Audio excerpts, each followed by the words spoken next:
कि ये एक मजबूत विपक्ष के लिए वर्डिक्ट दिया गया है और बीजेपी के एरोगेंस के खिलाफ पीएम मोदी और उनके कैबिनेट के एरोगेंस के खिलाफ ये वर्डिक्ट दिया गया है। और जो थ्रेट मुसलमान फेस कर रहे थे पिछले 10 साल में, मुझे नहीं लगता कोई बहुत ज़्यादा राहत मिलने वाली है। एक चीज़ ज़रूर होगी कि पार्लियामेंट में पुशबैक ज़रूर बेहतर होगा। ये उम्मीद लगाई जा सकती है कि कम से कम जो बहुत ही ब्लेटेंट प्रो हिंदुत्व मेजर्स हैं बीजेपी के, उन पर कुछ लगाम ये दो पार्टियां लगा सकती हैं।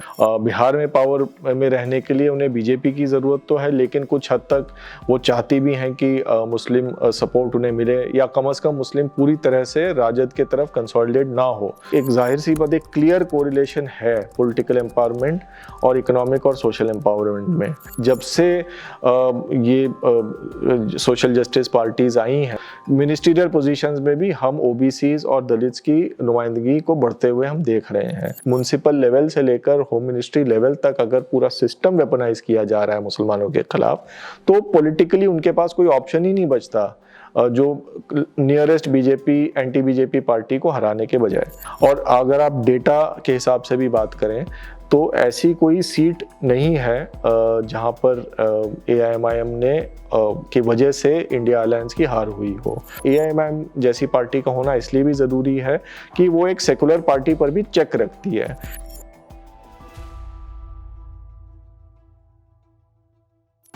मेरा नाम आदित्य मेनन है। मैं द क्विंट वेबसाइट का पॉलिटिकल एडिटर हूँ। सहाफ़त में पिछले 15 साल से हूँ और मेरा जो फोकस एरिया है वो पॉलिटिक्स, कम्युनल वायलेंस और इलेक्शन डेटा से रिलेटेड इश्यूज़।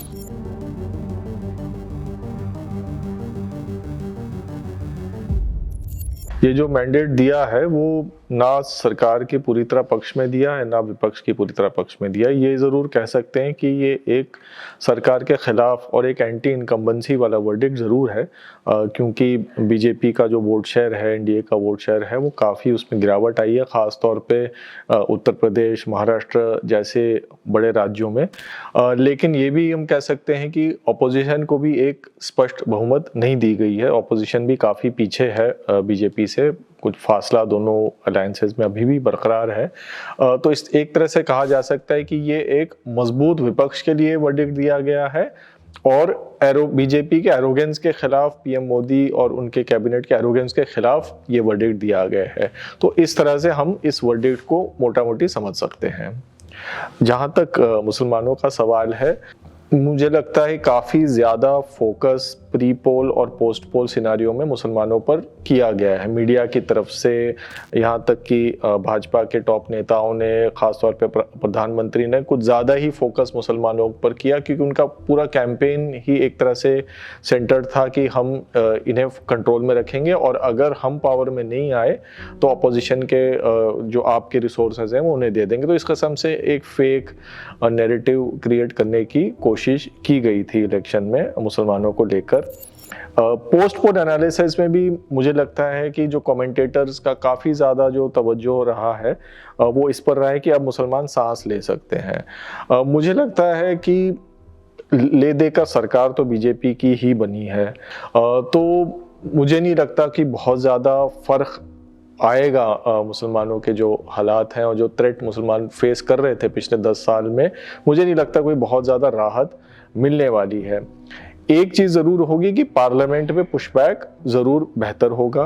दूसरे एक चीज़ से फ़ायदा हो सकता है, वो ये है कि जो दो एलाइज जिन पर बीजेपी अब बहुत ज़्यादा निर्भर है, तेलुगु देशम पार्टी और जनता दल यूनाइटेड, उनका एक सेकुलर इमेज तो है और वो कम से कम कहने के लिए मुस्लिम वोट्स के लेना चाहते हैं और मुसलमानों के पक्ष में कभी कभी बात भी करते हैं। तेलुगु देशम ने तो रिजर्वेशन तक की बात की है। तो ये उम्मीद लगाई जा सकती है कि कम से कम जो बहुत ही ब्लेटेंट प्रो हिंदुत्व मेजर्स हैं बीजेपी के, उन पर कुछ लगाम ये दो पार्टियां लगा सकती हैं। तो कम से कम ये एक प्रैक्टिकल चीज़ की उम्मीद की जा सकती है। एक आखिरी फ़ायदा जो अंदाज़ा लगाया जा रहा है वो इसमें कि शायद हो सकता है कि इंस्टीट्यूशंस थोड़ा और अनबायस्ड तरह से काम करें, चाहे वो जुडिशरी हो, चाहे वो मीडिया हो। इस बात की उम्मीद ही लगाई जा सकती है। अभी भी काफ़ी हद तक मीडिया ख़ास तौर पे कॉम्प्रोमाइज्ड है। तो लेकिन पार्लियामेंट में कम से कम हम ये कह सकते हैं कि जिस तरह से एक तरफा वहाँ पे मनमानी चल रही थी, इस बार शायद वो करना और मुश्किल होगा क्योंकि नंबर्स बीजेपी के फेवर में नहीं है।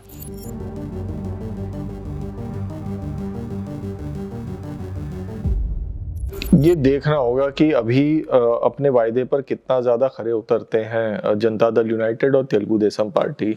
जहाँ तक जनता दल यूनाइटेड का सवाल है, ये 2002 के दंगों के वक्त भी बीजेपी के एलाइज थे और उस वक्त सपोर्ट विड्रॉ करना तो बहुत दूर की बात है, उन्होंने क्रिटिसिज्म भी नहीं किया था।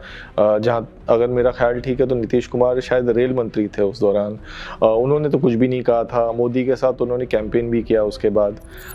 तो जेडीयू का ट्रैक रिकॉर्ड इस मामले में कोई बहुत ज़्यादा अच्छा रहा नहीं है कि कम्युनलिज्म और कम्युनल राइट्स के इशू पे उन्होंने कोएलिशन से कभी भी छोड़ा हो। हाँ, तेलुगु देशम ने ज़रूर 2004 के चुनाव के बाद कहा था कि हमसे गलती हो गई, हमें स्टैंड लेना चाहिए था और हमने इनसे अलायंस नहीं करनी चाहिए थी। लोक जनशक्ति पार्टी, रामविलास पासवान उस वक्त उसके लीडर थे, उन्होंने कोएलिशन ज़रूर छोड़ा था गुजरात दंगों के कुछ अरसे बाद। तो कुछ पार्टियों ने स्टैंड लिया हुआ है पहले, जनता दल यूनाइटेड ने पहले नहीं लिया है। इसका मतलब ये नहीं कि इस बार नहीं लेंगे। तब की जेडीयू और अब की जेडीयू में बहुत फ़र्क है। जेडीयू तब पावर में नहीं थी बिहार में, अब पावर में है। बिहार में पावर में रहने के लिए उन्हें बीजेपी की ज़रूरत तो है, लेकिन कुछ हद तक वो चाहती भी हैं कि मुस्लिम सपोर्ट उन्हें मिले, या कम से कम मुस्लिम पूरी तरह से राजद के तरफ कंसोलिडेट ना हो और वो वोट की थोड़ा बहुत हिस्सा उन्हें मिलता रहे। तो इन पार्टीज के जो स्टेट में हालात हैं उस पर काफ़ी कुछ डिपेंड करेगा कि अगर एक पर्टिकुलर वक्त में इन पार्टियों को लगता है कि हाँ, हम ये रिस्क ले सकते हैं इस कोलिशन से निकलने का, तो हो सकता है कि कुछ चेक कम्युनलिज्म के इशू पर रखा जाए।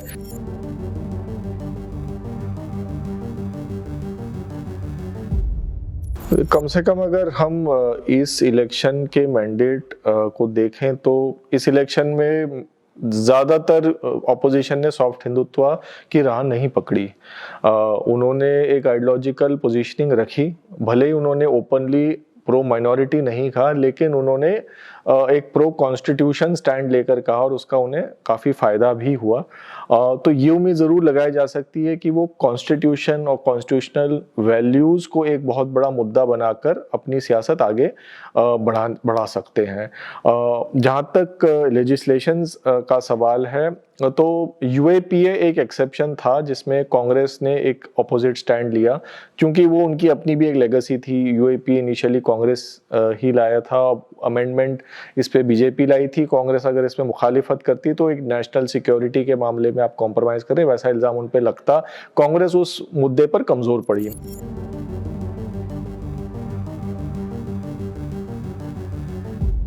इस इलेक्शन में कोई कंफ्यूजन ही नहीं था मुसलमानों को किसे वोट देना है, और वो हम सर्वे डेटा में भी साफ नज़र आ रहा है कि 80% से ज़्यादा मुस्लिम्स ने इंडिया अलायंस को वोट दिया। तो ज़रूर रिप्रेजेंटेशन कम हुआ है, ख़ासतौर पे हम उत्तर प्रदेश में देखते हैं जो कांग्रेस और समाजवादी पार्टी ने कम टिकटें दी इस बार।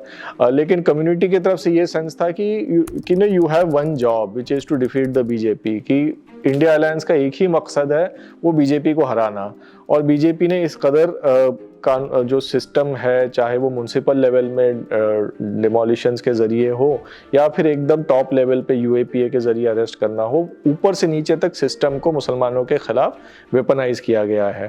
तो इस इलेक्शन में कोई और ऑप्शन था ही नहीं मुसलमानों के पास सिवाय इंडिया अलायंस को एक तरफा वोट देने के बजाय। ये अनफॉर्चुनेट है कि प्योरली सिक्योरिटी के रीजंस की वजह से एक तरफा वोट देना पड़ रहा है, पर ये एक प्रैक्टिकल वोट था कम्युनिटी के तरफ से। और to be fair to India alliance, उन्होंने भी ऐसा नहीं था कि मुस्लिम इश्यूज को पूरी तरह कॉम्प्रोमाइज़ कर गए या अपनी आइडियोलॉजी से हटा दिया। उन्होंने रखा, कॉन्स्टिट्यूशनल वैल्यूज़ के बेसिस पे कैंपेन चलाया। पिछड़ा दलित अल्पसंख्यक की बात अखिलेश यादव ने उत्तर प्रदेश में करी। तो ऐसा नहीं था कि पूरी तरह से मुस्लिम्स को इग्नोर किया गया इस इलेक्शन में, लेकिन जाहिर है कुछ टैक्टिकल फैसले इंडिया अलायंस ने लिए थे कैंपेन में कि एकदम बढ़ चढ़कर इस इशू पर ना बोला जाए। 。 . । । । । । 。 . 。 . 。 . 。 . 。 . 。 . 。 . 。 . 。 . 。 . 。 . 。 . 。 . 。 . 。 . 。 . 。 . 。 . 。 . 。 . 。 . 。 . 。 . 。 . 。 .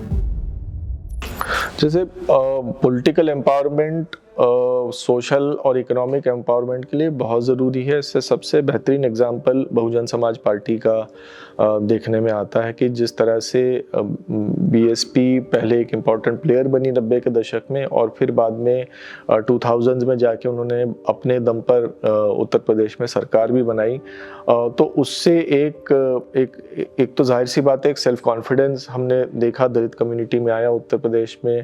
साथ ही साथ एजुकेशनल एक रेवोल्यूशन हुआ उस कम्युनिटी में, और ज़्यादा से ज़्यादा नुमाइंदगी वो सरकारी नौकरियों में और गवर्नमेंट पोजीशंस में और लेजिस्लेचर में अपना नुमाइंदगी बढ़ाने की तरफ और ज़्यादा मुहिम होती रही।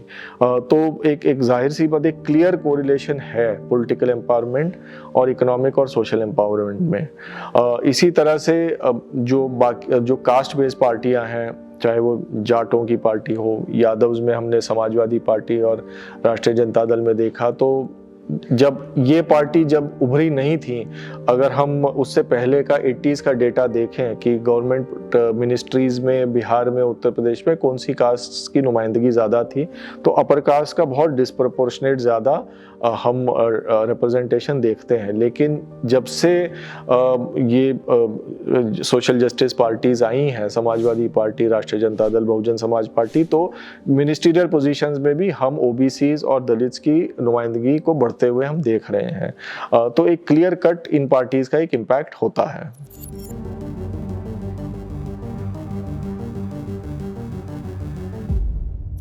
मुस्लिम ओरिएंटेड पार्टीज के लिए पहला चैलेंज है कि डेमोग्राफी सीट लेवल पर आपको फायदा नहीं पहुंचाती है। दूसरा प्रॉब्लम ये है कि मुस्लिम ओरिएंटेड पार्टीज की सेंटर में पावर में आने के कोई चांसेस ही नहीं है। तो इसलिए कम्युनिटी में भी जो लोग वोट दे रहे हैं वो एक प्रैक्टिकल कॉल लेते हैं कि हम यहाँ पर उस पार्टी को वोट देंगे जिसका सेंटर में पावर में आने का कोई चांस हो, ना कि उस पार्टी का जो नुमाइंदगी जरूर हमें देगी लेकिन उनका पावर में आने की कोई खास संभावना नहीं है।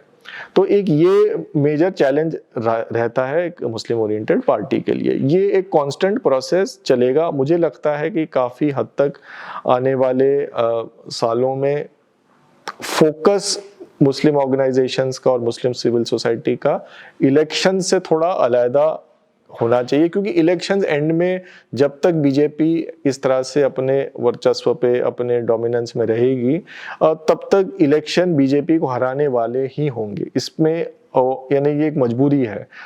ख़ास तौर पे जैसे हमने पहले भी बात की कि म्युनिसिपल लेवल से लेकर होम मिनिस्ट्री लेवल तक अगर पूरा सिस्टम वेपनाइज किया जा रहा है मुसलमानों के खिलाफ, तो पॉलिटिकली उनके पास कोई ऑप्शन ही नहीं बचता जो nearest BJP, anti BJP party को हराने के बजाय। जहाँ तक देखिए मुस्लिम कम्युनिटी के फेलियर तो हमें बिल्कुल भी कहना नहीं चाहिए, क्योंकि कम्युनिटी ने अपने जो एक लिव्ड एक्सपीरियंस है पिछले 10 साल का, जो एक परसेक्यूशन हुआ है, लाइवलीहुड के खिलाफ, लाइवलीहुड पर हमला हुआ है, आइडेंटिटी पर हमला हुआ है, अलग अलग लेवल पर मुस्लिम कम्युनिटी के ऊपर हमले हुए हैं पिछले 10 साल में। तो हर एक मुसलमान ने अपने लिव्ड एक्सपीरियंस के बेसिस पे वोट दिया, और एक तरफा वोट यानी CSDS के डेटा के हिसाब से 80% से ज़्यादा वोट इंडिया अलायंस को दिया मुस्लिम कम्युनिटी ने पूरे इंडिया में।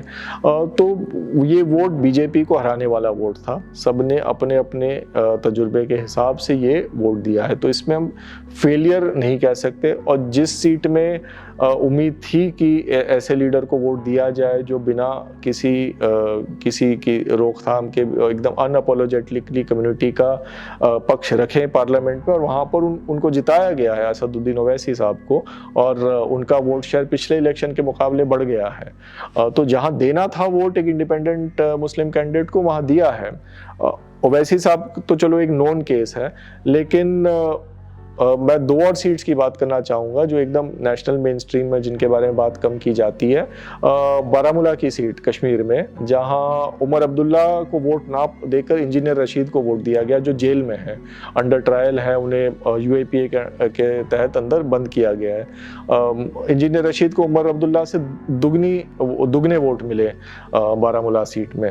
फिर लद्दाख में इंडिपेंडेंट कैंडिडेट मोहम्मद हनीफा जीते हैं, वो कहा जाता है नेशनल कॉन्फ्रेंस ने उनको सपोर्ट किया, लेकिन वहाँ पर इंडिया अलायंस के ऑफिशियल कैंडिडेट कांग्रेस की तरफ से थे जो एक बुद्धिस्ट कम्युनिटी से आते हैं।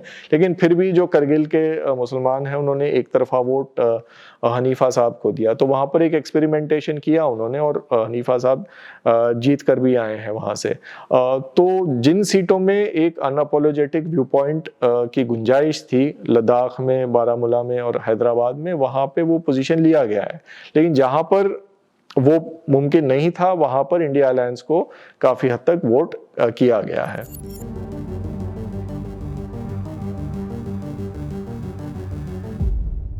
ये जो बी टीम का इल्ज़ाम मुस्लिम पार्टीज़ पर लगाया जाता है ये मेरे सरासर गलत है। इस पे पहली बात, हर एक पार्टी को हक है इलेक्शन लड़ने का, और वाकई में अगर जो सेकुलर पार्टीज़ में इतनी क़ुव्वत है और मुसलमानों में को लेकर उन्हें लगता है अगर उन्होंने मजबूती से आवाज़ उठाई है और मुसलमानों के लिए काम किया है तो उन्हें मिलेंगे वोट, फिर उन्हें तो बी टीम की फ़िक्र करने की कोई ज़रूरत ही नहीं है।